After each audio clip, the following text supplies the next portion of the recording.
हाँ तो good morning सभी विद्यार्थियों को। आज की हमारी क्लास जो स्टार्ट होने जा रही है वो है परसेंटेज, यानी हम मैथमेटिक्स में परसेंटेज को पढ़ेंगे, जिसे हिंदी में प्रतिशतता कहते हैं। और ये जो परसेंटेज है ये दो शब्दों से मिलकर बनी है, पर और सेंट। आपको बता दें यहाँ पर एक सेंट 100, ये जो परसेंट है इसका ये सिंबल होता है, ये सिंबल है परसेंट का, यानी 100।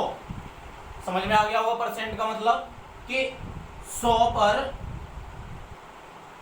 1 बराबर परसेंटेज। यानी ये जो परसेंट है तो इस परसेंट का मतलब हो गया 100 पर 1, यानी इसके साथ ये मान लो कि 1% ऐड है, यानी 100 पर 1वां हिस्सा हो गया। इसका अगर हम फ्रैक्शन फॉर्म देखें, यानी इसका भिन्न का जो फॉर्म है उसको हम देखें तो 1% का मतलब होता है 1/100। क्या होता है? ये फ्रैक्शन फॉर्म होता है इसका 1/100, यानी 100 पर 1। ऐसे अगर हम यहीं पे लिखा हुआ है 10%, कोई भी लिखा हुआ है 10%, तो इसका मतलब हो गया 10/100। ठीक है, यानी क्या हो गया कि 100 पर कितने 10वां हिस्सा हो गया, जिसका हम लिख सकते हैं इसको 100 पर 10।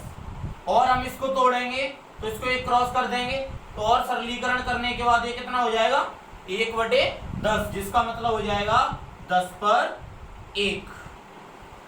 चाहे 100 पर 10 लिख लो, चाहे 10 पर 1 लिख लो, सबका मतलब क्या है? वही है, सेम। और इसी को हम क्या कहते हैं? परसेंटेज कहते हैं। ठीक है, अब बात आती है कि जो परसेंटेज है इसका नजरिया किस तरीके से चलेंगे हम लोग इसमें। तो हम देखें कि कोई भी संख्या या कोई भी मान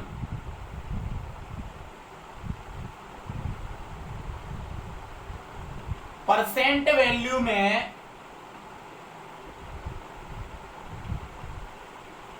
अपने आप में 100% होता है।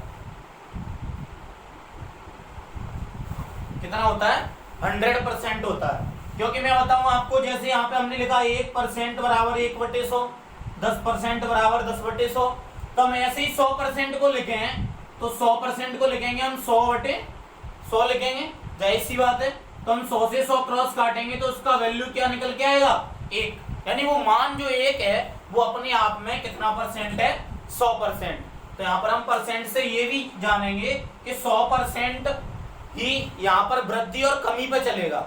यानी आपको मैं बता दूं, इस परसेंट चैप्टर में परसेंट वृद्धि भी होगी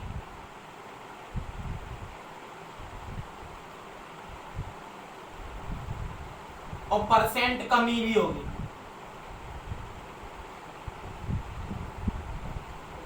तो हम इन दोनों को कहीं ना कहीं परसेंट वृद्धि और परसेंट कमी को कितने पर निकालेंगे?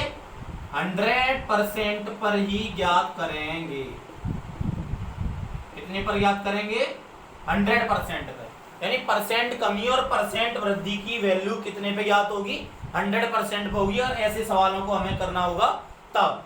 तो हम ये ध्यान रखें कि जो परसेंट वैल्यू है वो एक काल्पनिक वैल्यू है, ठीक है, जिससे हम कहीं ना कहीं वास्तविक वैल्यू निकालने की कोशिश करते हैं। जिस प्रकार से सवाल होता है उसी प्रकार से हम उस कंडीशन को सेट करके, उस परसेंटेज को सेट करके और क्वेश्चंस को निकालते हैं। अभी हम एक चीज जान रहे हैं यहाँ पर कि जो परसेंट का सिंबल है इसका मतलब होता है 100 पर 1, यानी 10% लिखा हुआ है तो 100 पर कितना? 10। तो इसी तरीके से हम क्वेश्चनों पर चलते हैं सीधा। तो क्वेश्चनों पे दो एक आध क्वेश्चन हम देखते हैं।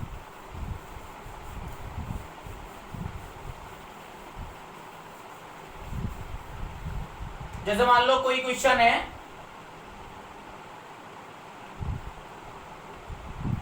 किसी संख्या का 25% 150 है तो संख्या ज्ञात करो। ठीक है, तो हम यहां पर एक चीज ध्यान रखते हैं कि किसी संख्या का कितना परसेंट, 25%, कितना दिया है 150, तो हमें पता है कि उस संख्या का 25% बराबर कितना दिया है 150। ठीक है, अब हमें एक चीज यहाँ पे ध्यान रहे कि हमें ये चीज बताई गई कि कोई भी संख्या या कोई भी मान परसेंट वैल्यू में अपने आप में कितना परसेंट होता है 100%। ठीक है, तो इसका मतलब अगर हमें संख्या ज्ञात करनी है तो हम 100% का मान निकाल लें तो हमें संख्या मिल जाएगी, क्योंकि ये भी संख्या है, इसी संख्या का 25% 150 है। तो जब हम 25 से काटेंगे इसको तो 1% की वैल्यू कितनी आ जाएगी 6। ठीक है, और संख्या कितनी है 100%, तो 100% की वैल्यू कितनी हो जाएगी 600। ठीक है, यहाँ पर हम इसको चाहें तो फ्रैक्शन वैल्यू से भी कर सकते हैं। जैसे 25% को हम तोड़ेंगे तो कितना हो जाएगा 25/100। जब हम इसको काटेंगे तो कितना हो जाएगा 1/4, यानी 100 पर 25वां हिस्सा कितना है 150 है, तो 4 पर 1वां हिस्सा कितना है 150 है, तो 1वां हिस्सा यानी 1 की वैल्यू कितनी दी है 150 दी है। हमें कितने की वैल्यू निकालनी है 4 की, तो 4 गुना 150 करेंगे तो हमें कितना प्राप्त होगा 600।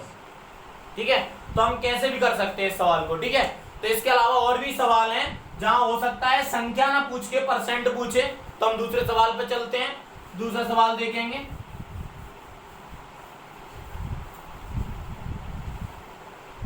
जैसे वो क्वेश्चन में पूछेगा आपसे कि किसी संख्या का 30% 180 है तो उस संख्या का 130% कितना होगा। ठीक है, हम ऐसे इस क्वेश्चन को निकाल सकते हैं। तो वही तरीका है, सेम क्वेश्चन है, कोई दिक्कत नहीं है। 30% की वैल्यू कितनी दी है 180, तो हम लिखेंगे 30% इज इक्वल टू कितना 180। ठीक है, वही करेंगे, 0 से 0 कैंसिल, 1% की वैल्यू कितनी आई 6। अगर यहाँ पर संख्या पूछता तो हम 100% की वैल्यू निकालते, लेकिन यहाँ पर पूछा कितना है संख्या का 130%, तो हम वैल्यू कितने परसेंट की निकालेंगे 130% की। तो हम 6 में गुणा करेंगे 130 का तो कितना आएगा 780। ठीक है, तो आपको ये सवाल भी समझ में आ गया होगा। कोई डाउट हो तो आप मुझे कमेंट करके पूछ सकते हैं, कोई दिक्कत नहीं है। ठीक है, आपको हर समस्या का समाधान दिया जाएगा क्वेश्चन पे। ठीक है, तो हम अगला टाइप चलते हैं अगले क्वेश्चन पे कि इस परसेंटेज पे आधारित और कौन सा क्वेश्चन है, कैसे रहेगा। ठीक है, तो अगला सवाल,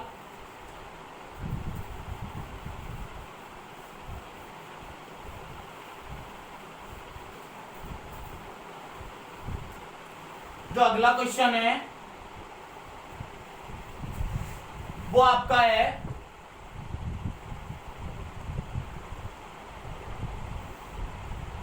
किसी संख्या में 20% की वृद्धि कर देने से संख्या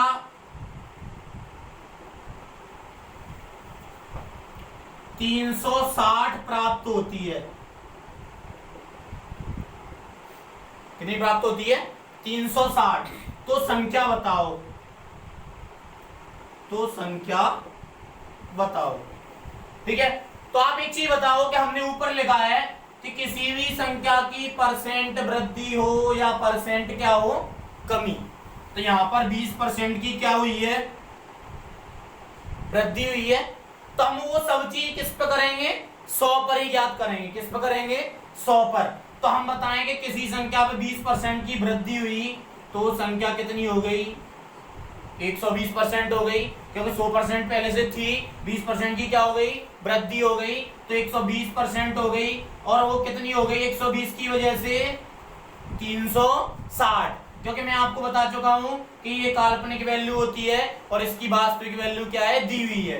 तो जब हम इसको काटेंगे तो 1% की वैल्यू कितनी निकल के आएगी, 3। कितनी निकल के आएगी, 3। तो हम इसको देखेंगे कि संख्या कितनी परसेंट होती है अपने आप में, 100%।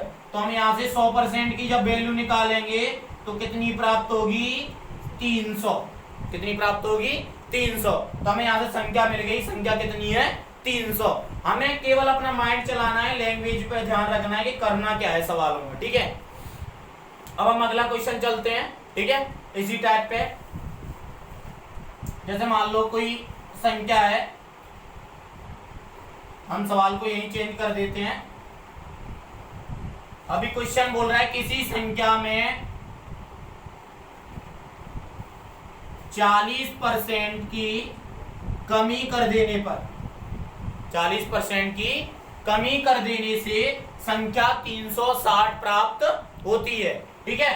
तो संख्या बतानी हमें। अब एक चीज बताओ कि संख्या में 40% की क्या हो रही है, कमी हो रही है। संख्या में 40% की क्या हो रही है, कमी हो रही है। और संख्या कितने परसेंट होती है अपने आप में, 100%। 40% की कमी हो रही है तो कितना परसेंट बचा, 60%। कितना परसेंट, 60%। अब 60% बचना है तो संख्या कितनी प्राप्त हुई, 360। जाहिर सी बात है, जब हम काटेंगे तो 1% की वैल्यू कितनी आएगी, 6।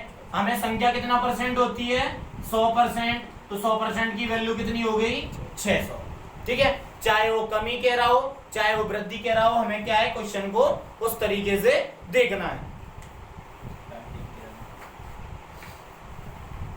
अगला टाइप पे चलते हैं हम लोग।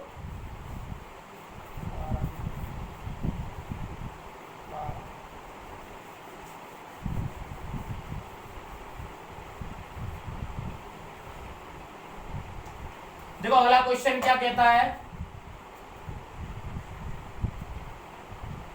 जैसे अगला टाइप आपका इस तरीके से रहता है कि आपको इस तरीके से कुछ कॉन्सेप्ट से पहले कुछ जानकारी देनी होगी।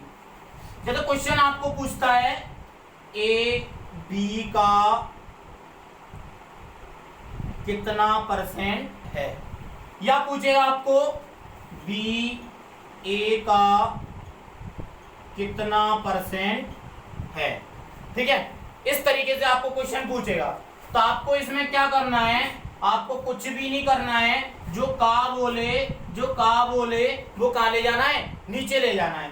तो ए बटे बी, जब हम परसेंट लगाएंगे तो हमें क्या है कि परसेंट लगाने के लिए हमें 100% का क्या करना पड़ेगा, इसमें गुणा करना पड़ेगा। तो हमारा ये वैल्यू अगर इसको पूछता तो ऊपर क्या आएगा, फिर बी आएगा, बी बटे ए गुणा कितना परसेंट, 100%, ठीक है। अब इस पर आधारित अगर हम देखें तो क्वेश्चन देख सकते हैं। क्वेश्चन हमारा रहेगा, जैसे क्वेश्चन है 120 200 का कितना परसेंट है, ठीक है। अगर हमें क्वेश्चन बीच में आ जाता है तो हम देखेंगे कि 120 कितने का, 200 का, कितने का, 200 का कितना परसेंट है। तो हम 100% का मल्टीप्लाई करेंगे, 2 जीरो तो 2 जीरो कट जाएंगे और कितना निकल के आएगा, 60। और पीछे किसका चिन्ह लग जाएगा, परसेंटेज का।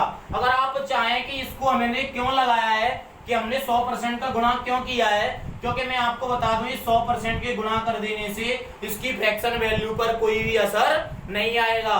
वो क्यों नहीं आएगा, क्योंकि आप 100% को क्या लिखेंगे, 100 बटा 100, जो 100 से 100 क्या हो जाएगा, कट जाएगा। और एक का गुणा जब किसी से करेंगे हम तो वही वैल्यू क्या हो जाएगी, प्राप्त हो जाएगी। इसलिए हम 100% का क्या कर रहे हैं, गुणा करते हैं, ठीक है। तो ऐसे और भी सवाल हो सकते हैं। अभी बोलता है इसमें कि पीछे वाली बोल देता है, ठीक है। क्वेश्चन को कैसे भी कर सकता है। इसके अलावा भी और भी तरीका है जिसको ये बताएगा। क्वेश्चन आपको अगला क्वेश्चन है, बोलेगा ए बी से कितना परसेंट अधिक है, या बोलेगा बी ए से कितना परसेंट कम है। ठीक है, ये दोनों कॉन्सेप्ट पे भी क्वेश्चन कर सकता है। जैसे अभी क्वेश्चन हमने लिखा उसी पे आधारित अगला क्वेश्चन अगर ये करे तो ये बोल सकता है, जैसे अगर ऐसा करता है आपको तो आपको कुछ नहीं करना है, a माइनस बी बटे, अगर b से कह रहा है तो बटे में क्या आ जाएगा b गुणा वही 100%। अगर ये इसमें a से कह रहा है तो वही करेंगे हम लोग, a माइनस बी बटे क्या आएगा वो की बार a गुणा 100%। ठीक है, इस तरीके से हम क्वेश्चनों को करेंगे। तो हम देखते हैं कि क्वेश्चन कैसे आएगा। तो क्वेश्चन रहेगा आपका 150 120 से कितना परसेंट अधिक है। देखो बच्चों, मैं आपको बताऊं कि ऑप्शन में आपका ऐसे भी दिया होता है कि 30, क्योंकि आपने अनुमान लगाया कि 150 120 से कितना अधिक है 30, तो आप ऑप्शन में किस पर टिक लगाते हैं 30 पे। तो हम ऐसा नहीं करेंगे क्योंकि हमें परसेंट निकालना है। क्या पूछ रहा है ये परसेंट, वो वास्तव में अधिक है, परसेंट में कितना अधिक है, तो उसके लिए हम करेंगे 150 माइनस 120 बटा किससे 120 से, तो बटे में क्या आएगा 120 गुणा 100%। तो ये जाएगा तो कितना बचेगा 30 बटा 120 गुणा 100%। तो इससे हम काटेंगे तो 4, और 4 से 100 कितनी बार कटेगा 25 बार। अब देखो परसेंट में कितना परसेंट अधिक है 25%। और अगर आप कहीं यहाँ गलती कर देते कि यहाँ पर कितना अधिक है तो आप 30 पे गलत करे आते प्रश्न को। ठीक है, तो आपको ये चीज ध्यान रखनी है विशेष। ठीक है, इसी जगह पे ये भी ऐसे भी कर सकता है इस प्रश्न को, जैसे हम अभी बात करें इसको अधिक पूछा, अगर ये कम पूछ लेता, जैसे पूछता यही ये लिख देता कि 120 150 से कितना परसेंट क्या है कम है। ठीक है, तो हम यही करते सेम भाई 150 माइनस 120 लिखना, बटे में क्या आता 150 गुणा 100%। तो हम देखते हैं इसमें से ये कितना बचा, वही 30 से कितनी बार 5 बार, और 5 से 20 बार, तो कितना परसेंट कम है 20%। ठीक है, तो ये चीज आपको ध्यान रखनी है। ऐसे सवाल कई एक जगह पे 20 क्वेश्चन में पूछने आ जाते हैं, तो इसका फॉर्मेट ये है कि आप इस फॉर्मेट पे उस सवाल को सॉल्व करने की कोशिश करेंगे। ठीक है, तो परसेंटेज की जो हमारी वीडियो है उसका पार्ट 1 यही खत्म होता है, क्योंकि वीडियो ज्यादा लेंथी चल नहीं पा रही है, तो उस वजह से हम शॉर्ट वीडियो के जरिए आपको पूरा टॉपिक पढ़ाएंगे। ठीक है, तो आज की जो परसेंटेज स्टार्ट है उसका टॉपिक यहीं पर खत्म होता है। नेक्स्ट वीडियो में आपको इससे आगे का कॉन्सेप्ट मिलेगा और आप उसको विधिवत रूप से पढ़ते रहें, और आपको एक एक चीज धीमे धीमे क्लियर कराई जाएगी। फिर भी किसी को कोई समस्या आती है तो कमेंट बॉक्स में कमेंट करके पूछ सकता है, हम उसका जवाब चाहे किसी भी तरीके से दें, आपको ग्रुप से दें या इसी कमेंट में नीचे दे सकते हैं, या वीडियो के द्वारा दें, किसी भी तरीके से आपको उन सभी प्रश्नों का आंसर दिया जाएगा। ठीक है, तो इसी के साथ आज की ये क्लास पहला वीडियो खत्म होता है। नेक्स्ट वीडियो हम फिर से मिलेंगे।